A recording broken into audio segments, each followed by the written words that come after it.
There are going to be some big names in attendance for Penn State versus Michigan. Let's get to know them, including some 2025 quarterbacks that Penn State definitely needs to get a commitment from. You are Locked On Nittany Lions, your daily podcast on the Penn State Nittany Lions, part of the Locked On Podcast Network, your team every day.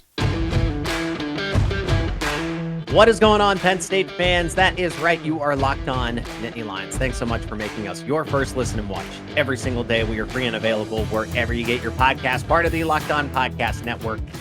And I am your host, Zach Seyko, bringing you all things Penn State Nittany Lions. And for Fridays, we like to talk about recruiting on this show, and that's why we bring back the recruiting expert from the Locked On Podcast Network. Also does Locked On Seminoles, Locked On Noles. It is Brian Smith. Today's episode is brought to you by Jace Medical. Empower yourself when you purchase a Jace case, providing you with a personal supply of 5 antibiotics that treat 50-plus infections. Get yours today at jasemedical.com. That is JASE medical.com. And since it's a recruiting show, the king of recruiting is with us, Brian Smith. Also, the king in job recruiting is LinkedIn Jobs. These days, every new potential hire can feel like a high-stakes wager for your small business. That's why LinkedIn Jobs helps you find the right people for your team faster and for free. Post your job for free at linkedin.com/lockedoncollege. Terms and conditions apply. Help out the show. Help out the channel. Subscribe to Locked On Nittany Lions wherever you get your podcasts, including YouTube. Comment the biggest recruit that's going to be on campus. We're going to talk about them in this show. The big names that you need to know, because there's going to be about 100 kids in attendance for Penn State versus Michigan, and rightfully so, because Michigan, Penn State, and Ohio State are going head-to-head in a lot of these recruiting battles for the biggest names. Brian, you're very familiar with them. That's why we bring you on the show here. So let's start with the quarterbacks. That's what everyone cares about. Penn State has Ethan Grunkmeyer committed to the class of 2024, the lone quarterback, but it's still a quarterback. They're not going signal caller list in the class of 2024. But then the conversation opens up for 2025. Get another quarterback. Do you potentially get two? Do you try to get two? Because the idea is that Drew Aller's going to leave. Bo Prabula will take over, hypothetically. And then, yes, Jackson Smolik. And you have to hope that Ethan Grunkmeyer develops. But it's always about next guy, right? The two biggest names, and I don't want to leave out Matt Zollers, who's an in-state quarterback as well. But the guys that are the highest profile players here, Malik Washington, Ryan Montgomery. Washington is out of the state of Maryland. Got to see him at the Elite 11 camp. I'm very impressed with him. So I'm eager to know your thoughts, Brian. And then Ryan Montgomery, kind of the same thing. Same quarterback coach as Drew Aller, Ethan Grunkmeyer. So the connections are already there. Ryan Montgomery's brother goes to Ohio State, but Ohio State already has its quarterback commits for the class of 2025. So Montgomery's recruitment just gets a little interesting here. But Washington, Montgomery, is there a preference here? Does Penn State try to land both? What do you have to say about Washington and Montgomery, respectively? I love Washington's film, but I've seen Montgomery live. So I'm going to start with Malik, though. Run pass kid, big frame. He's a kid that could weigh 230 by the time he's a junior in college, but he can run. I was surprised at how good he was at RPO, and he's got a natural release. Can really flip it without any effort at all and watch the ball go down the field. I was like, oh, he's got a plus arm. So I'm not saying he has Drew's arm, but it's still very, very good. And at that point, you're looking at a kid that's just in the middle of his junior year of high school and he's doing this. So you're like, okay, ceiling very high. He's got the frame to take the punishment that football brings with it. You sign up for that. And he's also a kid that'll deliver it too, because he's a big guy. If you're tackling him, you got to bring something. All the attributes you're looking for the modern game, and I think he would fit Penn State's offense well. Now, if you're talking about the other young man, Ryan Montgomery, he's more of a traditional pocket kid. I've seen him throw, very smart, makes good snaps or a good post-snap reads. I think he's more traditional. I don't think he's necessarily as explosive per se, but it depends on what you want to do. And there's been a lot of different changes with how offenses work. If you look at like Alabama, they went to Tua. Then the next guy, they're like, he'll be a game manager for a year. The guy ended up being a first-round pick. If you're really smart and just know where to go with the football, you can end up with the Patriots like he did. I think he fits that role pretty well. He's mobile, but not to the point Malik is. So either one of them could end up at Penn State and they'd do pretty well. So I like Malik Washington a lot. if I had to pick the two, and maybe I'm going to show a little bit of bias because I have seen, like you said, you've seen Montgomery play live. I've seen Washington throw live because he didn't play in the Elite 11 camp, but really good to see. Really nice experience to go witness that Elite 11 camp and just get an idea. A lot of seniors, of course, rising seniors made it to the national one. But if I had to pick anybody out of the junior class, it was Malik Washington, who said if there was one player that the scouts, that they could have selected to move on, because normally they're going to select the rising seniors. I think it's very rare that a rising junior makes it to the Elite 11 finals, right? And the seniors are typically better because they have more experience. But Malik Washington had, like you said, one of the best releases. I don't have an exact player comp for him, but I like what you said about his release because I noticed the same thing too. I'm not a quarterback guru. I'm not an expert here. I'll preface it that way. But he has the quick release. It's not this long, over exaggerated motion that gets the football out quicker. That gives receivers a better chance, a quicker chance to get their hands on the football. And it just opens up a better variety for timing passes to work. And it makes the offense move smoothly when you have the kind of motion, the release that he does. I like his confidence. I like his character. Seeing that on display, it's someone that he thinks of himself very highly, respectably, right? It's not an arrogance, it's not an ego, it's a humility, but he believes that he's the best quarterback in the class of 2025. And you want somebody with that kind of confidence, especially if they're going to lead your offense, lead your locker room. Yeah, I think if you get kids like that, it also is the Pied Piper effect, especially if you could get somebody like Malik early. Just using him as an example because we both like him. I mean, all the little attributes you talked about with quarterbacks, that's why, like, I go to Elite 11 stuff. I wear an Elite 11 hat all the time. That stuff matters, man. If you don't get quarterback play, it just doesn't work out. You have to hit explosive plays. And I know that's a topic on all the Penn State message boards for obvious reasons, but you got to keep bringing in quarterbacks until you get it fixed too. You don't know who's going to hit. It's arguably the most difficult position to project, even when kids are good, because the real evaluation begins after they get in college and how they do on the chalkboard in the meeting room, stuff we don't see. So I'll take the guy with all the skills though. And Ryan Montgomery's got plenty of them too. Mm-hmm. Penn State's at least on the right trail, and they've done a good job of getting ahead of it. If you don't recruit some of these quarterbacks early in today's world, you're done. Penn State has done a tremendous, tremendous job. It's going to be too early to make a prediction. But if I had to lean who Penn State is going to get, who they're going to land, Ryan Montgomery just visited Auburn. There's a lot of SEC schools that are after him. Malik Washington, in his case, has visited Penn State a lot. And I've gotten the feeling, and talking to other scouts, other coaches, other recruiting analysts like yourself, Brian, Malik Washington really likes Penn State, and Penn State really likes Malik Washington. So if I had to say, well, who is Penn State going to land at this point in time, right? Early November 2023, if Penn State had to land one of them, I would say it's Malik Washington.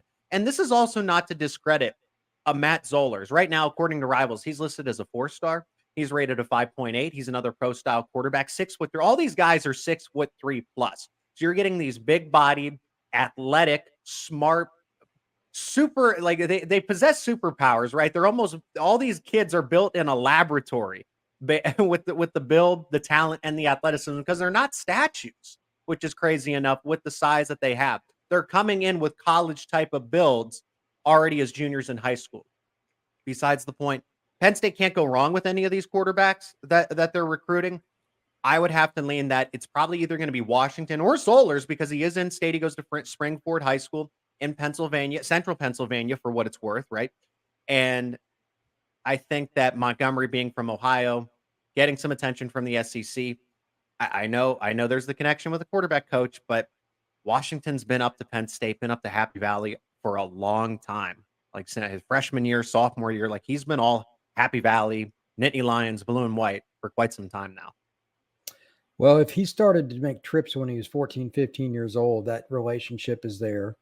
Yeah. I think we all know that Franklin's really not going anywhere as the head coach. So unless somebody just comes in and gives him an opportunity that he can't pass up, I'd say Penn State's probably the likely landing spot for Malik. Can't go wrong with any of them. Penn State is a winner in recruiting, whether they land Montgomery, Washington, or Zollers. They're all 4 stars. They're all highly rated, highly touted. They're ranked top 10 at a minimum, top 5 in their respective states. So if you can get 2 of them, oh my goodness, now you're really talking. But those are the quarter. And Ethan Grunkmeyer is going to be in attendance as well. So maybe Grunkmeyer can have a little bit of a recruiting pitch. It's healthy competition, right? Do you want to recruit your competitor? But I think at the end of the day, these kids, these players understand that it's about the program. It's about what's doing best for the team. And imagine a depth chart with multiple 4 highly touted 4 stars, some of which, who knows, maybe Malik Washington. These rankings are fluid. Maybe he could be ultimately a 5-star by the end of the day. Like I said, he has all the tools if he continues on this track. Quarterbacks are very important, but there are some other big names that are going to be in attendance for Penn State versus Michigan this weekend. We're going to discuss a few of them, which ones that Penn State has an inside track towards, some outside looking in, but maybe because they have their attention, maybe they just might be able to land a flip or a commitment here. We'll discuss in just a moment. Let's hear from one of our sponsors on today's episode, and that is LinkedIn Jobs. Since this is all about recruiting, we got to talk about job recruiting. These days, every new potential hire can feel like a high-stakes wager for your small business. You want to be 100% certain that you have access to the best qualified candidates available. That's why you got to check out LinkedIn Jobs. LinkedIn Jobs helps you find the right people for your team faster and for free. It is easy to create a free job post on LinkedIn Jobs and add your job and the purple hiring frame to your LinkedIn profile to spread the word that you are hiring. Simple tools like screening questions make it easy to focus on the candidates with just the right skills, just the right experience, so you can quickly prioritize who you'd like to interview and then hire. That's why small businesses rate LinkedIn Jobs number 1 in delivering quality hires versus leading competitors. And LinkedIn Jobs helps you find the right candidates, the qualified candidates you want to talk to faster. Post your job for free at linkedin.com/lockedoncollege. That is linkedin.com/lockedoncollege to post your job for free. Terms and conditions apply. And today's episode is also sponsored by eBay Motors. Passion, drive, patience. What brings home the winning trophy is also what keeps your ride or die alive. eBay Motors has everything you need to maintain your vehicle and level up to its peak performance.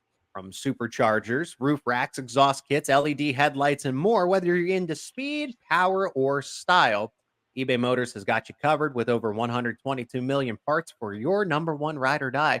You'll always find exactly what you are looking for. And with eBay, a guaranteed fit, your part is guaranteed to fit your ride every time or your money back. Because with eBay Motors, you're burning rubber, not cash. With all the parts you need at the right prices you want, it's easy to turn your car into an MVP and bring home that win.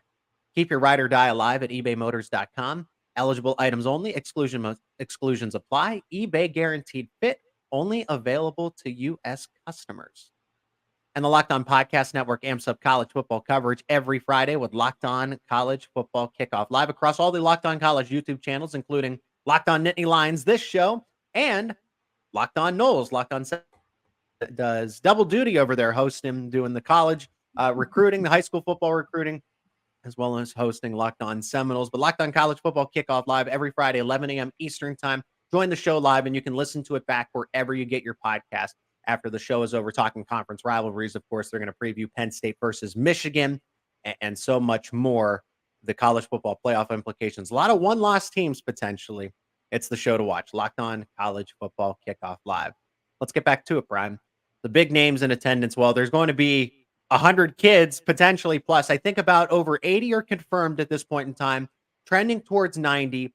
And there's maybes out there. There's about a couple dozen maybes that are still trying to figure out how to get to Happy Valley here. So we could see potentially 100 high school football recruits on the sideline of Beaver Stadium for Penn State versus Michigan. A couple of those other names and a few that I particularly want to begin with. There's someone that Penn State, not necessarily, I guess it's technically not a flip because they're not committed anymore. We'll talk about him. But I think one of the biggest names that's going to be in attendance is Maryland defensive lineman Trent Wilson. Highly touted 4-star, somebody that everybody's recruiting. Well, what are your thoughts on Wilson and Penn State, who have had such success recruiting the state of Maryland? Jalen Harvey, fellow Maryland defensive lineman, just committed. Can Wilson follow in his tracks? That's a state that I'm trying to think when Penn State didn't recruit it well. I Yeah. followed recruiting since the early Like that. 1990s, and they probably haven't had a recruiting class without a kid from the state of Maryland since then, if I was to guess. Mhm. I'd be surprised if they're not in the final group. They've targeted Wilson early. He's a big-time player. He's at an area that's easy to get to. There's no reason to think that he wouldn't be on James Franklin's board. And let's be honest, Penn State's defense this year makes it easy for a kid like him to be excited about the opportunity to go to Happy Valley. I mean, it's not a hard sell when you've got a top 10 defense in multiple categories. So, and the way they dominate up front. So, yeah, he's a kid they're after. He's got the size you're looking for. He could probably end up playing 3-tech or 1-tech. Yeah, you got to recruit that kid. And a little more information about Trent Wilson. According to Rivals, 87th in the nation. So this is a top 100 player.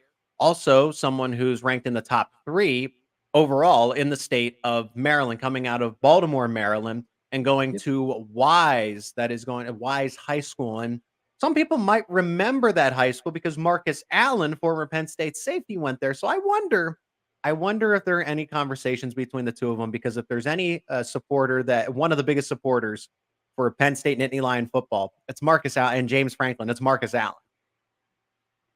Well, I mean, anytime you can get connections, man, you got to use them. Recruiting's hard enough as it is. Yep.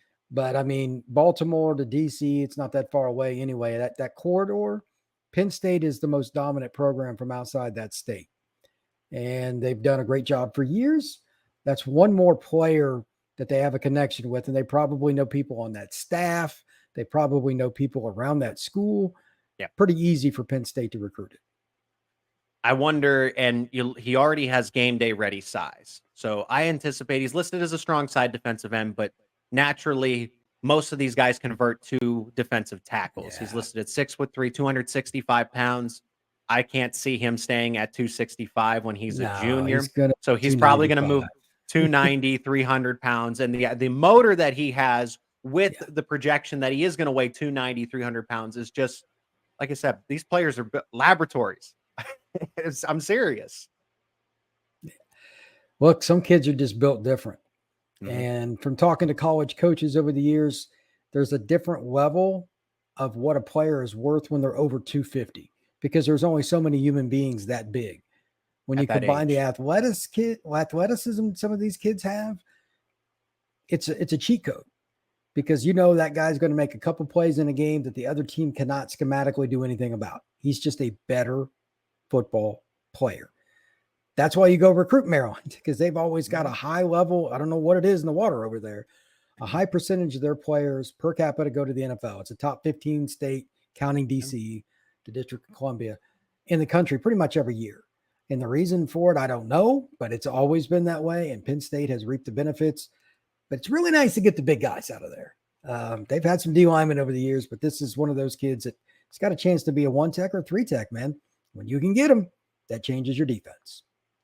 And yes, all of Ohio State, Michigan, and Penn State have offered him, but he's taken more visits to Penn State as of late. He visited in April, he visited in September, and now he's back in November, but kind of a 2 birds with 1 stone thing here for Penn State versus Michigan. But 3 visits planned to Penn State as opposed to just 1 to Ohio State, and nothing reported to Michigan.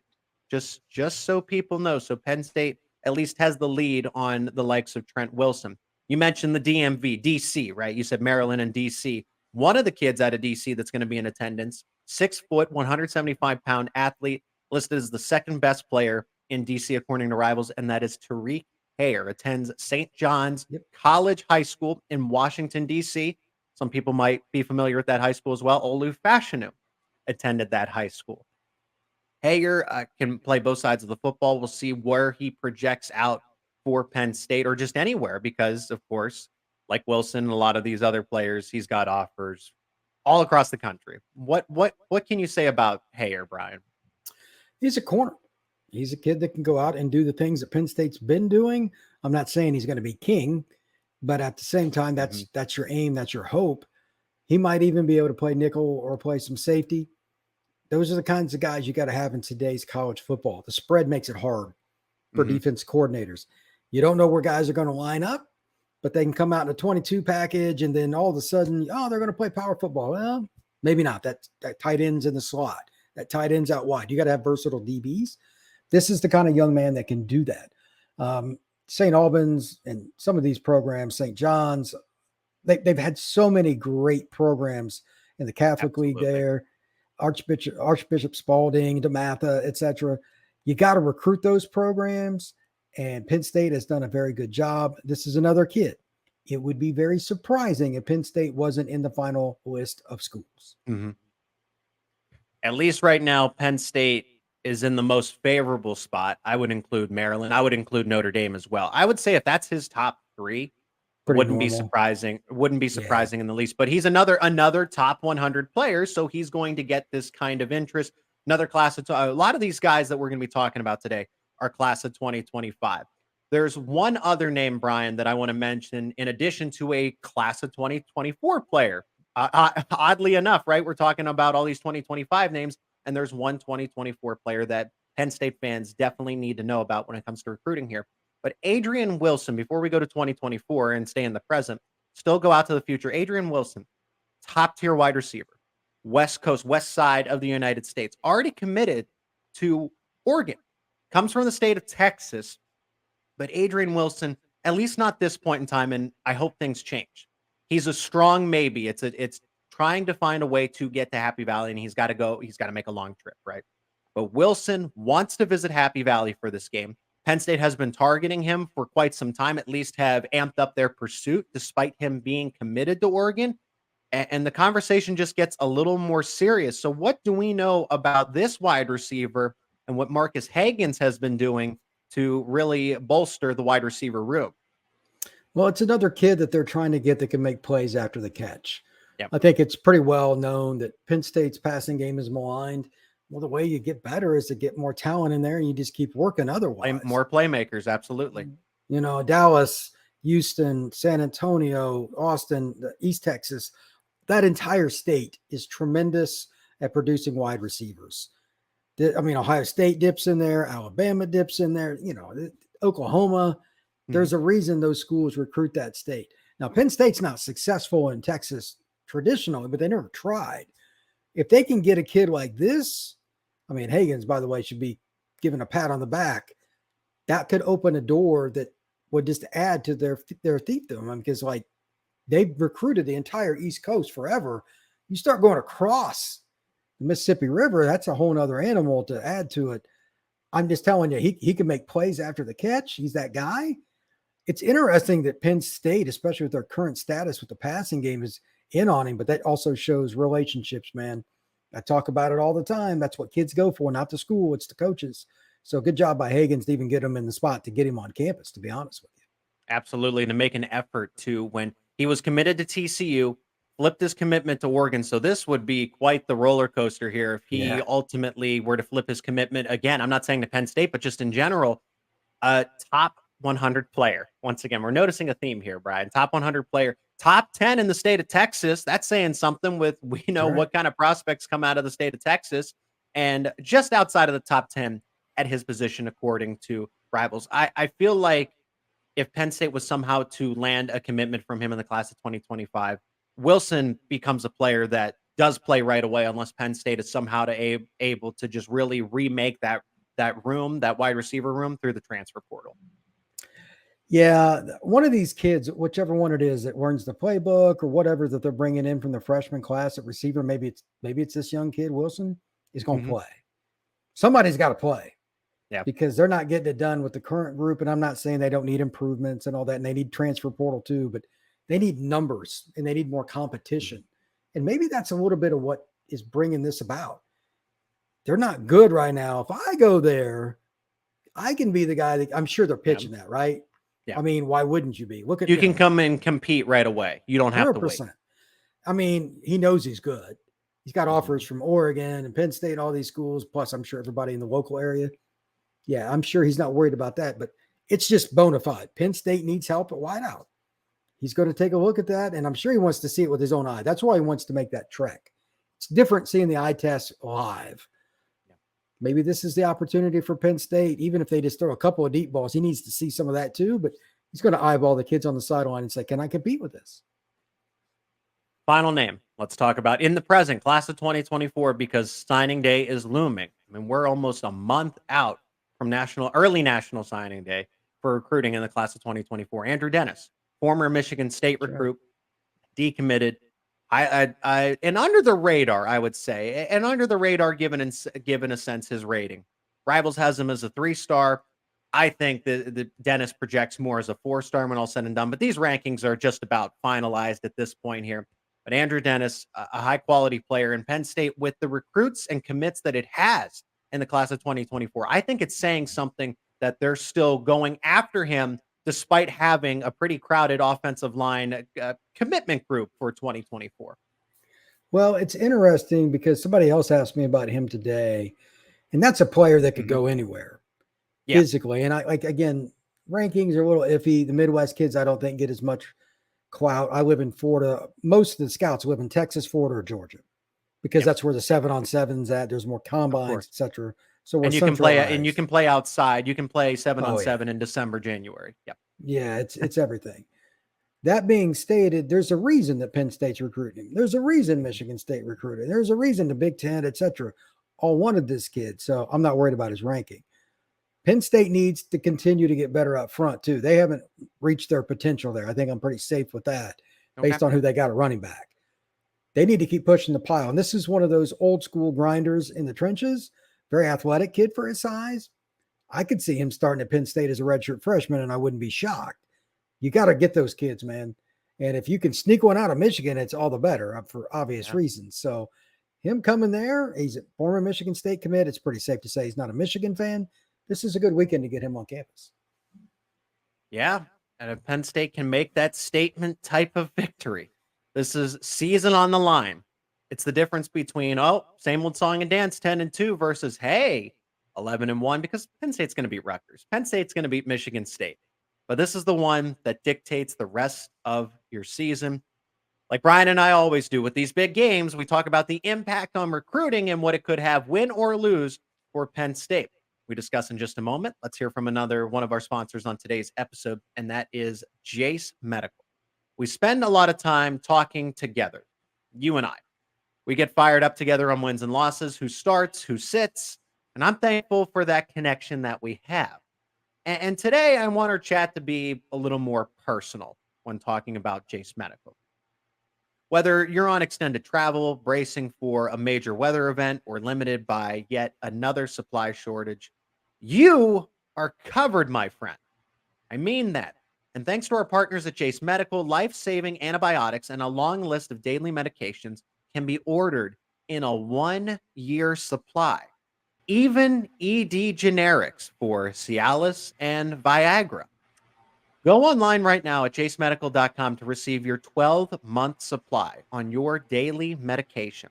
Remember to use promo code LOCKEDON at checkout for a discount as well. A verified customer had this to say about Jace. I'm thankful for the service. Supply chain issues caused me to cut pills in half just to have it. I ordered most of my daily meds with a year's supply. I also ordered an antibiotic kit. I feel secure now. Prices are lower than local pharmacies. I highly recommend this for everyone. If you or someone you love would like to get some peace of mind by having a year's supply of a daily med, go to jacemedical.com and to see if it's offered to you. Remember to use promo code LOCKEDON for $20 off your purchase. That is Jace Medical. And in this final segment, discussing big picture implications, Penn State versus Michigan. Just about everyone's picking the Wolverines, Brian. Whether it's by a field goal, whether it's by a touchdown, whether it's by 100 touchdowns, a lot of fans in Happy Valley have sold out on this Penn State team. But as we're kind of figuring, here's the thing when Penn State doesn't win these games. It doesn't push the bar forward. And I get what everyone said, James Franklin's overrated or Penn State doesn't do this. Penn State is not overachieving. Winning these kinds of games against Ohio State, against Michigan, that's how you push into the conversation to that 4-star from Texas and Adrian Wilson, right? Yes, you're getting him on now, but instead of getting his attention, you actually get his commit. I'm speaking hypothetically, right? Like, let's just take player X from California, from Texas, that really is, okay, Penn State's interested in me, but I'm not interested in Penn State. You win these kinds of games, then you get that 4-star. Then you get those consensus 5 stars. All you need is 1 or 2 to put you into that threshold. And when Penn State loses these games, you miss out on those kinds of players. When it comes to the overall recruiting, Penn State's still got strong support. Penn State's going to get the guys from the DMV. They've shown that they can recruit in Wisconsin, the best players out of Wisconsin. They're doing very well in New Jersey for the foreseeable future. Of course, Rutgers is their only competition there, but besides the point. But Penn State doesn't take a hit in recruiting. They don't drop. They stay the same. And that's where it's a losing battle, because if Penn State's going to be a national title contender, even with the 12-team playoff, if Penn State is going to break, because they can get to the playoff, and then if they get boat raced in the semifinal, what's the difference? What's really the difference there? So that's the point of all of this. Penn State wins the game against Michigan. They missed out on Ohio State, but if they win the game against Michigan, you start to get a little more serious attention from the higher 4 stars, the consent, more of the 5 stars, right? Because you got Singleton, you got Deni Dennis Sutton. I get that, but you are more present in that conversation instead of an afterthought. But don't think that if Penn State loses to Michigan, that kids are going to flip, they're going to jump ship, all this type of stuff. Penn State doesn't go backwards, but they certainly don't go forwards if they lose this game. Yeah, recruiting is about relationships, Zach, and if they lose the Michigan game, and I think most people, as you said, are picking them to lose the game, it's not going to help, but they're getting beat by a top 5 team by anybody's barometer. Okay. Most people think they're one of the top 2 teams in the country, myself included. And here's the deal. They just need to play better. Don't get beat 31-0 or something crazy like that. That's when you can lose kids. Don't lay an egg to that point where you get embarrassed. Right. They didn't win against Ohio State, but they were really competitive. They were 2 plays away. Yeah. So, that's okay. They got beat, whatever. It didn't really make any difference. They just got to make sure it's at least to that point, if not better. They'll be fine. Like you said, you put out the example at, I can't remember if it was the last episode we did together or an episode before that. But if Penn State were to beat an Ohio State, to beat a Michigan, then it's the text messages to Coach Franklin like, hey, Coach, let's have that conversation again, right? It brings more attention. But absolutely, if you lose to Michigan, it's like, same old Penn State. What do you do? There's always so much you can do at this point, because there's only one place for them to go, and that's in that top 5. They're a number 6 to 12 program. There's a handful of schools that kind of belong in that conversation, maybe 6 to 15, so a little variance, but you're just a couple of players away from making it really happen. A receiver, maybe another special player on defense, not that they don't have some, to get over the hump. And that's what they're looking for. But if they can find a way to get it now, it makes recruiting those kids a gazillion times easier. So that's why they got to find a way to get one of those wins, man. You can't always lose to Michigan, Ohio State. And they don't do well. The track record. Now, Penn State and Ohio State, it's bad. And if it wasn't for that blocked field goal miracle type of play, who knows the last time Penn State would have beaten Ohio State. And I know they came close, but a loss is still a loss. Nobody's talking, that Penn State lost by 1 point. Nobody's saying, we almost got them. That's not the conversation. You have lost you've lost since every game since 2017. And it took a blocked field goal and a return touchdown to beat them in 2016. For Michigan, you look at the last 10 games, Penn State, yes, they've lost 6 of them, but they're 4-6. So don't think this is a completely lopsided series. They've traded punches. Michigan's blown out Penn State. Penn State's blown out Michigan. Penn State's won the close ones. Michigan's won the close ones. The difference is Michigan has made it to the college football playoff. But don't think that, the Wolverines have this overwhelming dominance in this series over the past 10 years during James Franklin's time. Penn State is 4-6. It's still losing. But the way the conversation is, Brian, it seems like it's 9-1 Michigan, 8-2 Michigan. That's the Ohio State series, but not the Michigan one. Perception is reality, Zach. Penn State I'm coming to figure that out. Yeah. Penn State fans want blood, and they want it now. They're just done waiting. So I don't know how you fix it other than to win. For your sake and for your future psychiatry bill, reading the emails you're going to get, they need to beat Michigan. So Penn State fans are used to success, man. It's Penn State. And they've kind of been stuck at number 3 in the Big Ten for a decade plus. For a while. Yeah. And I understand their frustration. So they need to find a way to win this game. And that would bolster recruiting at least a little bit. But it's just about on-field performance here. I don't think it's a lack of talent. They got to find a way to maximize it on game day. It is a domino effect, because if you get the attention of just that one different, like that one program difference-making type of player, then they become your biggest recruiter. And if that 5-star is your biggest recruiter, then you're getting all the names after him as well. So yes, it takes 1 or 2 players, but that has a larger than life impact. And as you've seen, Ohio State reaps the benefits from it. Georgia, Alabama, they're certainly reaping the benefits from it. Now it's Penn State's turn, but if you keep having the same results, definition of insanity, you're not going to get a lot of changes. Brian, it's always great to talk to you, get the full insight, the full preview of recruiting, where Penn State stands. Penn State's in a good spot. I would even argue they're in a great spot with the way that they've been recruiting, but that elite spot, well, James Franklin said it, so I have to agree with him. It'll be an interesting game, and we'll see what the result dictates here. But Brian, it's always a great result when you're able to join the show and talk some recruiting here. Thank you very much, sir.